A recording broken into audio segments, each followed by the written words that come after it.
Hello बच्चों, कैसे हो सब लोग। अब स्टाफिंग में आगे बढ़े। डे 1 देखा, डे 2 देखा, डे 3 रिक्रूटमेंट क्या होता है। रिक्रूटमेंट में हम पहुंचे।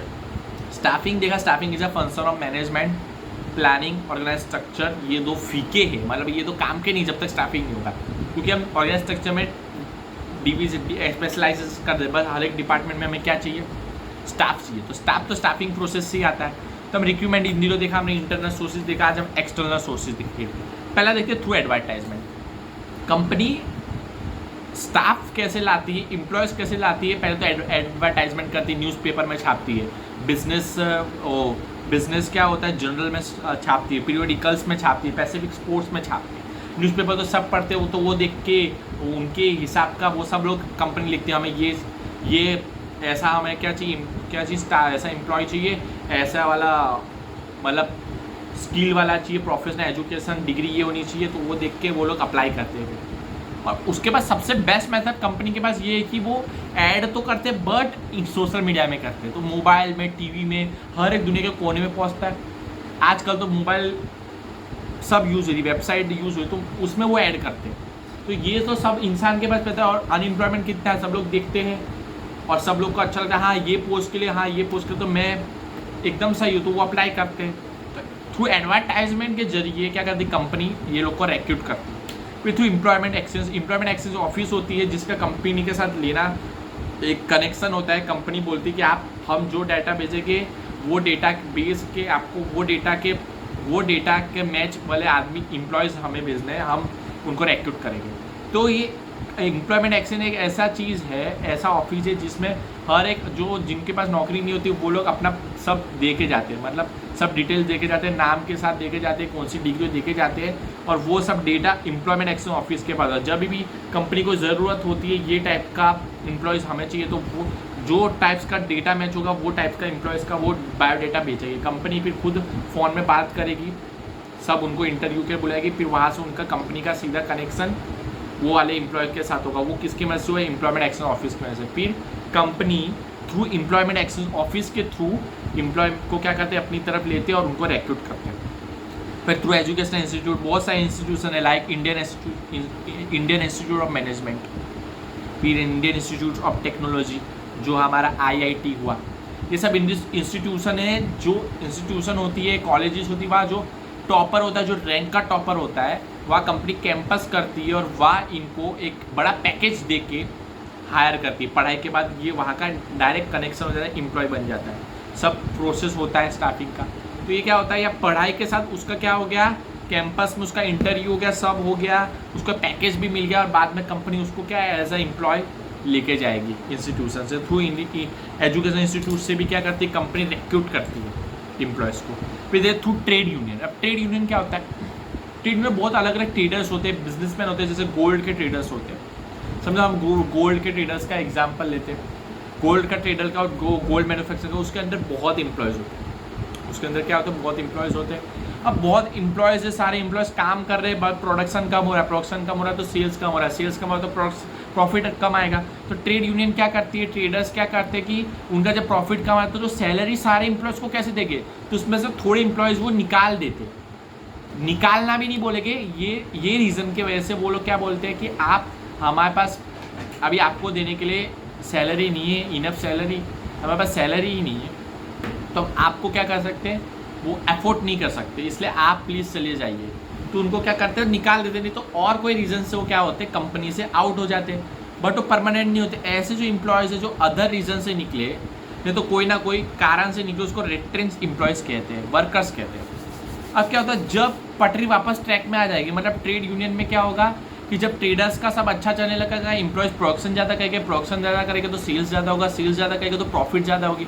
अब जब प्रॉफिट ज़्यादा होगी तो ट्रेड यूनियन जिनको निकाला भी नहीं, कैसे, जिनको कोई रीज़न से बाहर किया, उनको पहले वो कॉन्टेक्ट करेंगे कि अभी हमारा सब सही हो गया, आपको आना है तो आप हमारे साथ वापस जुड़ सकते हैं, पहले उनको करेंगे। अगर वो मना करेंगे तो वो अदर्स एम्प्लॉयज़ को जाके लेंगे। तो ये ज़्यादा टेक्सटाइल इंडस्ट्री में होता है, माइनिंग इंडस्ट्री में देखते हैं थ्रू कॉन्ट्रैक्टर। ये वो वाला कॉन्ट्रैक्टर नहीं जो कंस्ट्रक्शन का काम करते हैं, उस कॉन्ट्रैक्टर की बात नहीं करी, कंपनी का कॉन्ट्रैक्टर। कंपनी एक ऐसे पर्सन है जो कॉन्ट्रैक्टर है, उनसे वो क्या करते, कॉन्ट्रैक्ट करती है कि तुमको इतने पैसे दूंगा मैं, इतने पैसे दूँ, कंपनी इतने पैसे देगी क्यों देगी? जब वो कॉन्ट्रैक्टर उनको कंपनी को जैसा चाहिए, कंपनी भेजती है हमें इस तरह का अकाउंटेंट चाहिए, इस तरह के पोस्ट वाला क्या चाहिए, मेरे को प्रोफेशनल बंदा चाहिए एज अ एम्प्लॉय हमारे कंपनी में, तो वो भेजेगी। जब कॉन्ट्रैक्टर के पास तो वो सब होता है, क्योंकि एम्प्लॉयज़ जो जिनको पास नौकरी नहीं होती सब अपना डेटा दे के जाते हैं, जैसे हमने एम्प्लॉयमेंट एक्सचेंज ऑफिस के में देखा।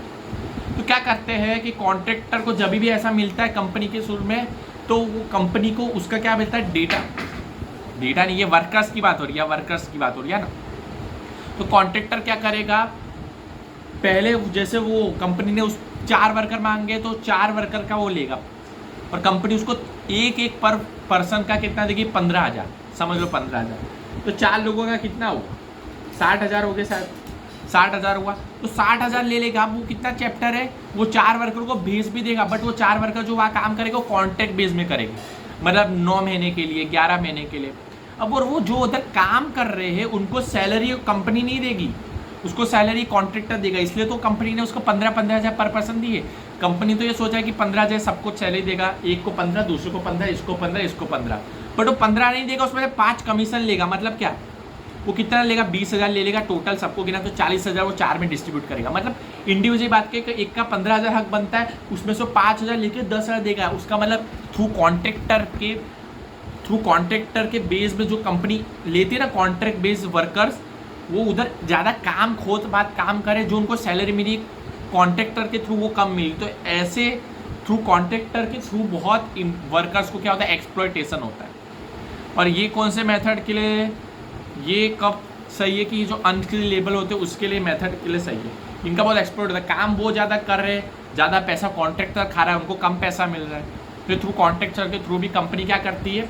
वो लेती है, मतलब रिक्रूट करती है। फिर रिक्रूटमेंट एट द गेट, कभी कभी कंपनी को बहुत नीचे मतलब बेस वर्कर्स की भी ज़रूरत होती है, जो कंपनी में झाड़ू मारते, टॉयलेट साफ करते, ऐसे ऐसे सिंपल चीज़ की भी ज़रूरत होती है, सिंपल वर्कर्स की भी ज़रूरत होती है, जो अनस्किल्ड वर्कर होते हैं, जो मीटर चेक करते हैं, ऐसे वर्कर होते हैं। तो उनके लिए, ऐसे लोगों के लिए, जब उनके पास वो जन नहीं होते, उनको रिक्रूट करने के लिए वो एक चीज़ करते हैं कि जो फैक्ट्री का, जैसे कंपनी ने तो फैक्ट्री का जो मेन गेट होता है उसके बाहर ही बोर्ड लगाएंगे, हमें टॉयलेट साफ करने वाला चाहिए, वो सब लिख के। अभी बाहर वैसा उनका वो नहीं होगा, क्या होगा, मतलब ऐसा बोर्ड नहीं मारेगा हमें अकाउंट मैनेजर चाहिए, वो सिर्फ ऐसे छोटे छोटे। और ये इसलिए बोला है कि ये मेथड सिर्फ सूटेबल डेली वेजेस वर्कर के लिए क्या है, ये मेथड सूटेबल है, रिक्रूटमेंट एट द गेट वाली मेथड। और लास्ट में देखते हैं मॉडर्न मेथड। आजकल ये मॉडर्न मेथड बहुत चल रही है, सब मॉडर्न मेथड में सब हो जा रहा है। अब मैं आपको एग्जांपल बोलूँ, नौकरी वेबसाइट में क्या है, जो अनएम्प्लॉयमेंट तो आजकल बहुत है इंडिया में, जिनके पास नौकरी नहीं है, क्या वो वेबसाइट में जाके है अपनी जो डेटा है, अपना जो डिग्री है, सब चीज़ उसमें क्या कर देंगे, सबमिट कर देंगे नौकरी वेबसाइट में। अब जब वो कंपनी देखेगी, कंपनी को लगेगा हाँ ये जन का हमारे पास ये डिग्री वाला हमारे पास जन नहीं है, तो उसको क्या करेंगे, वो सब देखेंगे, उसका सब डिग्री देखेंगे, उसका एक्सपीरियंस देखेंगे, फिर उससे कांटेक्ट करेंगे। एज ए ऑनलाइन ही होगा, और ऑनलाइन ही वो पूरी स्टाफिंग प्रोसेस, रिक्वायरमेंट प्रोसेस होगा। सिलेक्शन, रिक्रूटमेंट हो गया, सिलेक्शन हो गया, ट्रेनिंग हो गया, इंटरव्यू हो गया, सब चीज़ ऑनलाइन होता है। ऑनलाइन सब चीज़ डन हो जाता है। जब वो प्रोफेशनली एम्प्लॉय सब चीज़ में पास होकर, वो प्रोफेशनल सब टेस्ट भी होता है, IQ टेस्ट, जो भी टेस्ट है, एप्टीट्यूड टेस्ट, सब ऑनलाइन होता है। मतलब ये सब मोबाइल के थ्रू ऑनलाइन हो जाता है, इसलिए ईजी मेथड है, ये फैसिलिटी सब मोबाइल के थ्रू डन हो जाता है। सिर्फ वो जब एम्प्लॉय बन जाता है सब चीज़ मोबाइल में करने के बाद, तो उसको सिर्फ सीधा नौकरी करने जाना होता है, सब काम तो मोबाइल में ही हो गया। अब जब नौकरी में लग गया, प्रोफेशनल एम्प्लॉय हो गया, तब हो जाएगा। और ये मेथड स्किल्ड एम्प्लॉयज़ के लिए ज़रूरी है, स्किल्ड एम्प्लॉयज़ रिक्रूटमेंट करते हैं। तो मॉडर्न मेथड से भी क्या करते हैं, रिक्रूटमेंट प्रोसेस होता है। तो हमने इस बार देखा एक्सटर्नल प्रोसेस की, एक्सटर्नल सोर्सेज देखा कि रिक्रूटमेंट कंपनी एक्सटर्नल सोर्सेज से कैसे करती है। पहले वीडियो में हमने इंटरनल सोर्सेज देखा। अब आगे जो टॉपिक है उसको मैं डे 4 में समझाऊंगा, मैं अभी भी समझा सकता हूँ, मेरे पास टाइम है 10 मिनट। ये सिलेक्शन है ना, one of the most important है।